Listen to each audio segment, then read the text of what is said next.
There was a French scholar in 1770 who put together about 300 men and 500 horses and mules in New Orleans, who then made their way up northwest. They found gold in the area what is now the town of Summitville, Colorado. It is said that most of them died at the hands of Indians local to the area.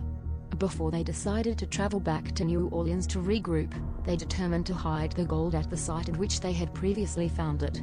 It most likely took around 1 week to move all of the gold in place to be hidden, and would have been known to be the biggest cache of gold in the U.S. Remy gained funds from the future governor of the city, at the time just a baron, in the year of 1780 in New Orleans.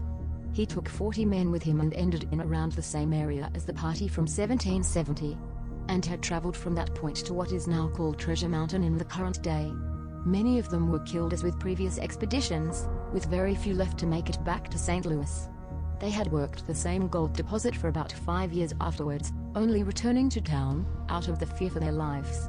In their haste to return, the group, just as earlier expedition had done, left all of the gold in the shaft in which they had mined it. The amount of gold left over was now smaller than the earlier cache. Remy had created 2 maps before the others died off, leaving only he and one other to be the sole survivors of the trip from Treasure Mountain back to St. Louis. He was the only one to come home to New Orleans, the others staying behind in St. Louis. It is estimated that at the time, the gold hidden was worth up to $33 million. In 1810, with 2 failed gold mining attempts in the Treasure Mountain region, in which both had started and ended in New Orleans, a new operation begins to form once again in the New Orleans area to retrieve the gold stored in the mine shafts. No further attempts were made until the 1800s. For changes were about to take place in New France in the year of 1803. It was to be sold to the United States. With the United States purchase of New France in the Louisiana Purchase, the area in which the gold was hidden was now under the jurisdiction of America. James Madison, only a Secretary of State at the time, was a very important person in establishing this purchase of land. The most interesting fact is that he was the cousin of a known Thomas Beale of New Orleans. Beale was a captain in the Battle of New Orleans from 1814 to 1815. His wife, Celeste Grand-Prix, daughter of the governor of Baton Rouge in West Florida during the time.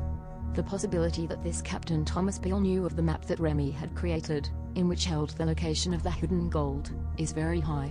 In 1785, Remy had worked very hard to put together a group to go and retrieve the gold that had been lost, with no success.